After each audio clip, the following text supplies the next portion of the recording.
Sexual harassment. Uninvited and unwelcome verbal or physical behavior of a sexual nature, especially by a person in authority toward a subordinate, such as an employee or student. As shown at the beginning of this video, sexual harassment can be any uninvited, unwanted touch, actions, words, catcalling, videos, pictures, messages, emails. All of these things can be considered sexual harassment, to the point where it is sexual assault or things like rape and molestation.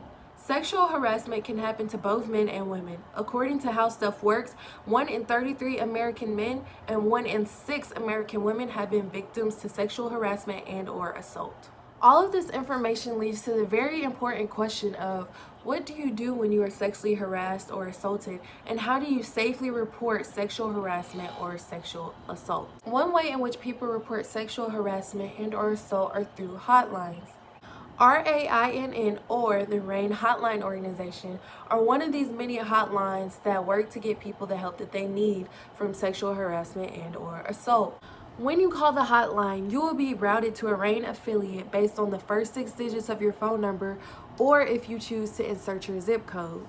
This service provides you with information about resources around your local area and places that are willing to help out, including private support from a trained staff member, information about the local laws in your area so you know your rights and just how to go about reporting your incident.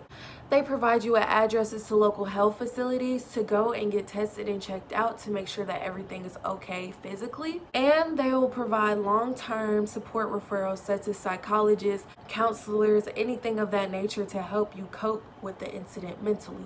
It is important to know that you are not alone. One very important movement that contributed to this factor is the #MeToo movement. This movement was created by Tarana Burke but did not gain its popularity until it was tweeted out by Alyssa Milano, an actress who herself was a victim of sexual harassment and assault in her place of work. This movement not only encouraged women to speak up, but showed the importance of unity that comes with speaking up.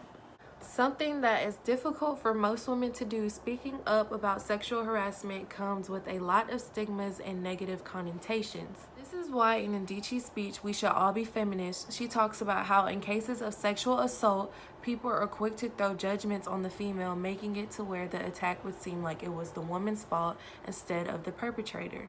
When talking about how society views young girls, she stated that we make them feel as though by being born female, they are already guilty of something. And so girls grow up to be women who cannot see that they have their own desires. By Adichie addressing this issue, she was able to express the thoughts of women everywhere while also bringing awareness to the problem at hand.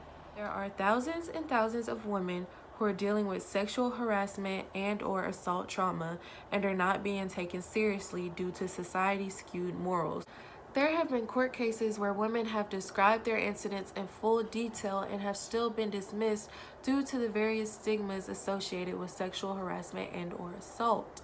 When things like this happen, it makes many women feel like they will get treated the same way, which is why many women choose not to say anything instead of bringing their stories to light. Sexual harassment is a big issue that needs to be treated as one.